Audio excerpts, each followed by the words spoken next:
La LFI 2018 sera présentée demain à la séance plénière de l'Assemblée nationale pour adoption. Une LFI que la Commission des finances et du budget a examinée en à peine 3 heures vendredi dernier.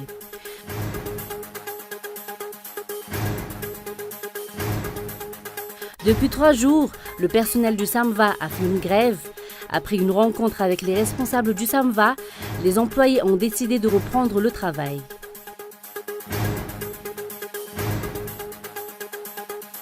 Et puis enfin, une perquisition s'est déroulée mardi au siège de Lafarge, à Paris, dans le cadre d'une équipe d'enquête franco-belge sur des soupçons de financement indirect de groupes djihadistes en Syrie, dont l'organisation État islamique.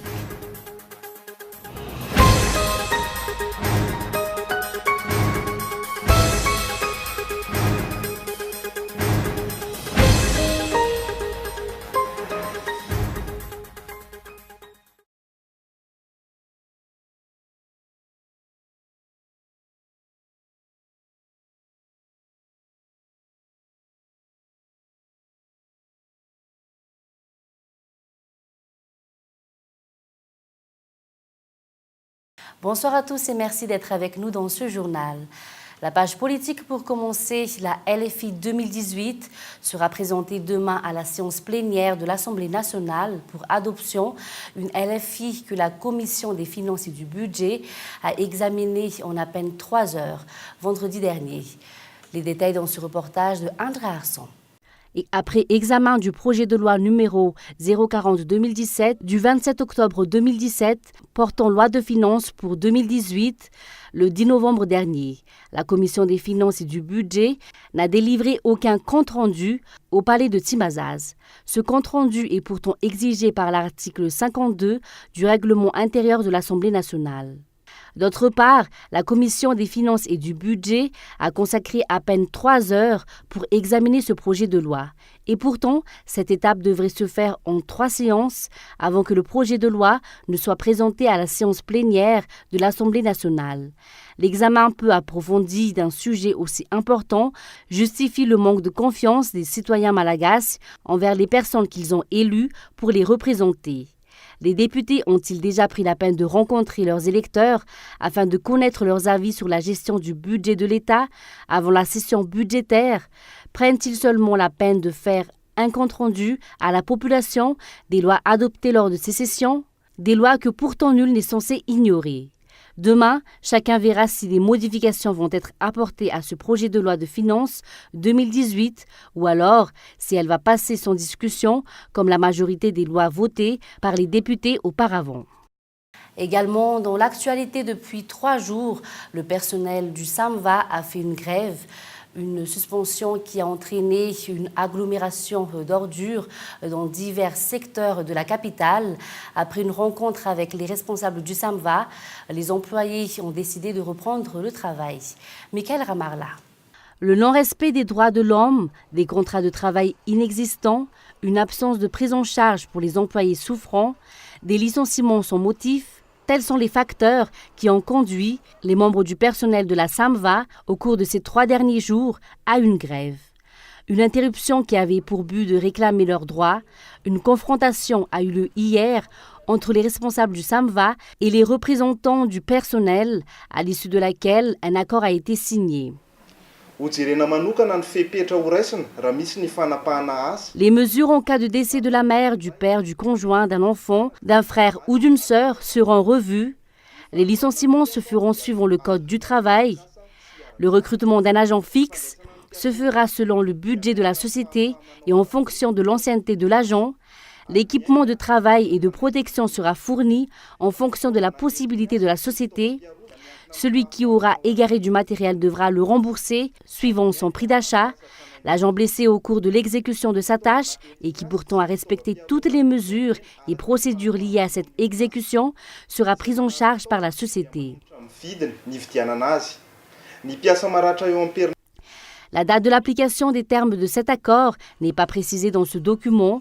Toutefois, les employés ont regagné leurs activités professionnelles. À titre d'information, aucun agent de la SAMVA n'a voulu faire une déclaration publique en ce qui concerne la situation dont ils ont été victimes.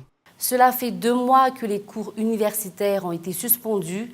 Le concours d'entrée à l'université d'Akash, prévu pour le 31 octobre dernier, a été reporté à une date qui, à ce jour, n'a pas toujours été fixée. Une conférence des présidents des différentes universités va ainsi avoir lieu jeudi prochain. Fezou Rafali. Pour les étudiants, la date de reprise des cours n'est pas encore fixée. Cela fait 2 mois que les cours ont été interrompus. Une situation qui ne joue pas en leur faveur. Actuellement, les cours de l'université d'Akash sont encore en suspens. Nous attendons donc la rentrée. Mais la date n'est pas encore fixée. Le souci, c'est que nous avons été interrompus en pleine année universitaire et nous devrons reprendre jusqu'au début. Car après cette longue pause, nous aurons du mal à enchaîner. La date du prochain concours d'entrée dans les universités publiques n'est pas encore déterminée. Questionné à ce propos, le ministère de l'Enseignement supérieur n'a fourni aucune information à ce sujet. Ça demande des étudiants de reprendre les cours. Une conférence des présidents des différentes universités publiques de Madagascar aura lieu le 16 novembre prochain. Une rencontre qui portera sur le programme de l'année universitaire 2016-2017. Et puis aujourd'hui est célébrée la journée mondiale du diabète. Cette maladie ne choisit pas l'âge de ses victimes, mais se traite sans problème avec un bon suivi. En ce qui concerne Madagascar, le taux de diabétiques est encore faible, déclarent les médecins. Michael Ramarla. 4 à 5% de la population malgache, tout âge confondu, souffre du diabète selon les statistiques apportées par les responsables œuvrant dans ce domaine. Un faible taux comparé à la totalité de la population, toujours selon les explications. Généralement, cette maladie est héréditaire et ne cible pas une tranche d'âge en particulier.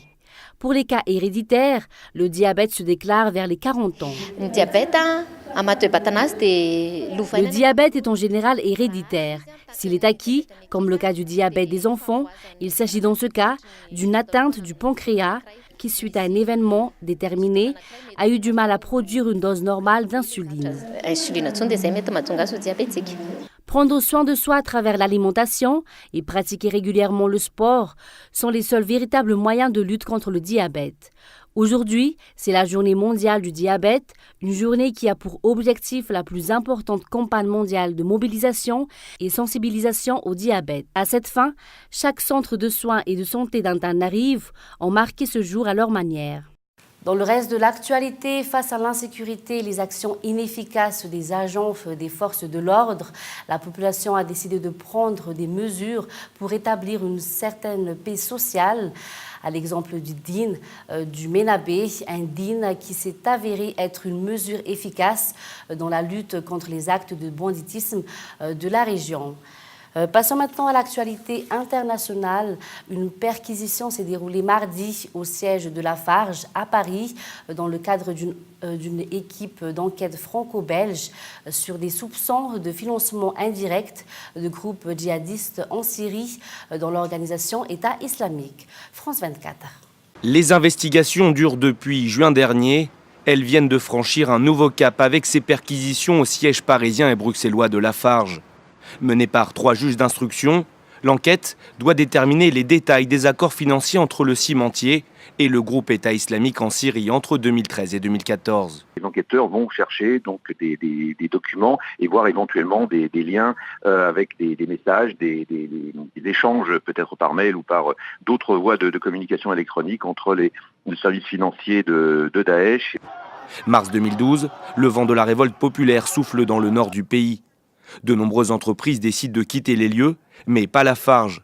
Le cimentier installé à Djalabia veut y maintenir sa production. Conscient du danger, l'enseigne prend alors les devants et établit le contact avec plusieurs groupes armés, parmi eux le groupe État islamique. Lafarge aurait ensuite versé d'importantes sommes d'argent aux djihadistes en échange de la libre circulation du personnel et du matériel. Révélée à l'été 2016 par un collectif de journalistes, l'enquête tourne vite au scandale. Le directeur général du groupe franco-suisse n'y résistera pas.